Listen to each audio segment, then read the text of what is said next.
Tudo bom, gente? Sejam bem-vindos a mais um estudo da Igreja Política e Eu. Hoje nós vamos falar sobre o livro do Êxodo. Êxodo é um livro carregado de política. Em Êxodo a gente encontra a entrega da primeira Constituição, a gente encontra a formatação da hierarquia política num desenho muito próximo do que nós vivemos até hoje, e nós encontramos o desenho do perfil do líder. Assim como em Gênesis nós vimos na pessoa de José a constituição de um líder, o Êxodo nos mostra na pessoa de Moisés a constituição de um líder e já na constituição de uma nação. Êxodo é tão cheio de informação política que nós vamos dividir esse livro em 2 episódios. Então hoje nós vamos focar mais na pessoa de Moisés e no próximo episódio nós vamos focar na constituição da nação. Então, para que a gente entenda um pouquinho de Moisés, nós vamos fazer uma análise tomando como texto base o capítulo 2, versículo 11 até o capítulo 4, versículo 20. No capítulo 2, versículo 11, a gente encontra a passagem onde Moisés se depara com a sobrecarga que os hebreus estavam sofrendo do povo, por parte do povo egípcio. Lá nos diz assim: certo dia Moisés, já sendo adulto, foi a um lugar onde estavam seus irmãos hebreus e descobriu como era pesado o trabalho que realizavam. Viu também um egípcio espancar um dos hebreus. Aqui nós temos 2 informações muito interessantes. Primeiro, a maturidade. O líder político, a pessoa escolhida por Deus para liderar um grupo, seja ele um grupo de bairro, seja ele um cargo eletivo, enfim, o cargo de liderança, ele exige maturidade. A Bíblia destaca que Moisés já era adulto quando foi se deparar com essas informações. Outro detalhe que a gente encontra aqui é que o povo era oprimido e isso chamou a atenção de Moisés. Isso despertou nele o sentimento de que aquele povo precisava de ajuda. Então nós entendemos aqui 2 coisas. Nessas 2 coisas nós entendemos o seguinte: quando o homem, na sua maturidade, vê a necessidade de um povo, de um grupo, ele então começa a despertar ali a sua incumbência política. Um outro ponto interessante a gente encontra já no capítulo 3, quando a gente se depara com a seguinte situação. Moisés pastoreando, já morando em Midian, ele pastoreando o rebanho de Jetro, ele vai e tem aquele encontro com Deus lá na sarça ardente. Deus passa a Moisés uma série de incumbências. Essas incumbências basicamente são a de libertar o povo do cativeiro e levar ele até a terra prometida. Só que Moisés tem um detalhe bem interessante. No final do capítulo 4, mais especificamente a partir do versículo 18, que é o seguinte: Moisés ele vai validar o chamado dele com a liderança dele. Uma pessoa que busca uma posição política, ela precisa estar debaixo da aprovação dos seus líderes. A Bíblia nos diz o seguinte: depois Moisés voltou a Jetro, seu sogro, e lhe disse: preciso voltar ao Egito para ver se os meus parentes ainda vivem. Jetro lhe respondeu: vá em paz. É muito importante que todo pleito que nós busquemos politicamente seja validado com a nossa liderança. A vida sem uma cobertura, a ação cotidiana sem uma cobertura já é um risco. A vida política sem uma cobertura é um risco muito mais acentuado.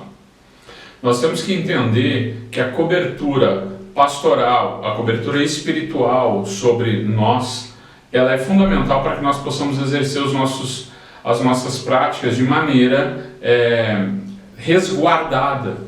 Se nós nos expusermos, se nós formos para a guerra sem esses escudos, muito provavelmente nós vamos passar por dificuldades bem acentuadas. E isso coloca em risco não só o nosso chamado, como também a nossa vida espiritual. Seguindo essa mesma lógica, nós podemos ver na história de Moisés que ele recebeu não só de Jetro uma mentoria e uma cobertura, mas ele recebeu ainda de Miriam e recebeu ainda de Arão. Deus não deixou esse líder desamparado também dentro da realidade natural dele. Ele cercou esse líder de pessoas que pudessem não só poli-lo, porque Moisés foi polido por Jetro e foi polido também por Arão e por Miriam, como também sustentá-lo. O sustento intelectual, o sustento espiritual, o sustento de oração, ele vem através das pessoas que Deus coloca à nossa volta. Um outro ponto que chama bastante atenção na história de Moisés é que a gente pode perceber claramente que Deus constitui um líder usando todo o seu histórico de vida. Isso a gente vê claramente na história de Moisés. Moisés, durante todo o tempo que ele teve na casa de Faraó como príncipe, ele entendeu o formato militar do Egito, ele entendeu o formato político do Egito, ele entendeu como era encarado o trato com os escravos hebreus, e Deus usou até mesmo o tempo que ele teve no deserto para que ele pudesse ser capacitado para estar apto a fazer a libertação do povo. Isso, como eu falei antes, isso se assemelha muito à história de José. Capacitação para que nós possamos exercer um determinado cargo, uma determinada função. Moisés foi moldado durante 40 anos no Egito, moldado durante 40 anos no deserto para poder estar pronto para fazer aquilo que Deus tinha para ele. Então a gente vê aqui que o processo de capacitação, ele pode às vezes sim demorar de acordo com a incumbência que tu tem. Mesmo diante de todo esse preparo, Moisés tentou fugir desse chamado. A gente vê algumas passagens que deixam isso muito claro. No capítulo 3, versículo 11, Moisés questiona quem é ele. Moisés lutava contra a sua identidade, lutava contra o seu chamado. Ele não se sentia qualificado. Pensou que Deus havia escolhido a pessoa errada para a função. Mas a resposta de Deus foi: não importa quem você é, eu estou com você. Essa resposta de Deus está no capítulo 3, versículo 12. No 3,13, Moisés pergunta quem é Deus. E aí é muito interessante porque mostra que a relação dele com Deus ainda não tinha atingido a sua profundidade máxima. Ele ainda tinha Deus como alguém distante e não como alguém tão próximo a ele. Moisés sentiu a falta de intimidade com Deus. Ele ainda não conhecia Deus em toda a sua profundidade.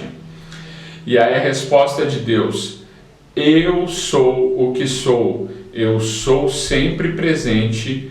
Eu sou tudo aquilo que você precisa. A resposta de Deus está no versículo 14 do capítulo 3. Moisés ainda se sentiu intimidado, ele se sentiu acovardado, ele ficou com medo da resposta que o povo daria a ele. Nós lemos no versículo 1 do capítulo 4 isso. E a resposta de Deus é: quando eu terminar, eles ouvirão. Tu vai encontrar esse diálogo entre Moisés e Deus do versículo 2 até o versículo 9 do Êxodo. No capítulo 4, versículo 10, nós vemos que Moisés começa a se lembrar das suas fraquezas naturais. Ele se identifica como um orador ruim. E a resposta de Deus é: adivinhe quem fez a sua boca. Cara, que profundo isso, porque é o seguinte: Moisés estava ainda atrelando todo o resultado, todo o êxodo do seu chamado às suas forças naturais. Mas Deus lembrou ele que quem o fez foi Deus, e quem o capacitou foi Deus. Então, nós lemos ali do versículo 2 ao 9, do versículo 11 e 12 do capítulo 4, que Deus diz a ele que quem o fez foi ele. Nos versículos 13 e 14 tem uma outra tentativa de fuga de Moisés ali. Ele se sentiu inferior e começou a se comparar aos outros, começou a se comparar diretamente a Arão. E Deus aí diz assim, tá bom, então ok, então Arão vai, mas ainda assim tu vai junto. Por quê? Porque nós temos que entender que quando o chamado é nosso, nós não temos como terceirizar nossas responsabilidades. Por mais que Moisés quisesse passar para outro, o chamado era dele, o preparo era dele, a história construída por Deus para que ele alcançasse os resultados que ele alcançou eram dele. Nós não temos como transferir essas cargas para outras pessoas. No capítulo 5, dos versículos 1 a 5, nós lemos alguma coisa bem chamativa, que diz assim, Depois disso, Moisés e Arão foram falar com o faraó e disseram, assim diz o Senhor, o Deus de Israel, deixe o meu povo ir para celebrar-me numa festa no deserto. O faraó respondeu, quem é o Senhor para que eu lhe obedeça e deixe Israel sair? Não conheço o Senhor e não deixarei Israel sair. Eles insistiram, o Deus dos hebreus veio ao nosso encontro, agora permite-nos caminhar 3 dias no deserto para oferecer sacrifícios ao Senhor, o nosso Deus. Caso contrário, ele nos atingirá com pragas ou com a espada. Mas o rei do Egito respondeu, Moisés e Arão, por que vocês estão fazendo o povo interromper as suas tarefas? Voltem ao trabalho. E acrescentou, esta gente já é tão numerosa e vocês ainda os fazem parar de trabalhar? No mesmo dia, Faraó deu a seguinte ordem aos feitores e capatazes responsáveis pelo povo. Não forneçam mais palha ao povo para fazer tijolos, como faziam antes. Eles que tratem de ajuntar palha, mas exijam que continuem a fazer a mesma quantidade de tijolos. Não reduzam a cota, são preguiçosos e por isso estão clamando, iremos oferecer sacrifício ao nosso Deus. Aumentem a carga de trabalho dessa gente para que cumpram as suas tarefas e não deem atenção a mentiras. Os feitores e os capatazes foram dizer ao povo, assim diz o faraó, já não lhes darei palha, saiam e recolham-na onde puderem achá-la, pois o trabalho de vocês em nada será reduzido. Aqui a gente vê que o povo governado pelo ímpio sofre. Por isso é sim responsabilidade da igreja se envolver com as questões políticas. É papel nosso e nós não podemos nos eximir dessa responsabilidade. Nós temos que fazer com que os cargos públicos sejam ocupados por pessoas justas. Se essas pessoas vão ser católicos, vão ser evangélicos, vão ser pastores ou não, é outra questão. O que nós temos que entender é que as pessoas comprometidas com Deus e por Deus ser amor vão ter níveis de bem-estar muito melhores. É papel dos cristãos, sim, governar. Eu costumo dizer o seguinte, por mais qualificado tecnicamente que um gestor seja, o gestor cristão, ele tem ainda o adicional do amor, ele tem o adicional da graça, ele tem o adicional da fé. E isso faz toda a diferença na hora de nós alcançarmos os resultados para uma nação. Quando um homem, uma mulher que não estão alinhados com a vontade de Deus governam, eles buscam única e exclusivamente resultados que beneficiem a si ou ao Estado. Quando nós temos homens e mulheres que realmente têm um compromisso com Deus, isso aqui eu não estou falando de posição eclesiástica ou coisa semelhante, essa pessoa busca um resultado em prol da nação. Ela busca um resultado em prol do povo, um resultado em prol daqueles que formam a base dessa nação.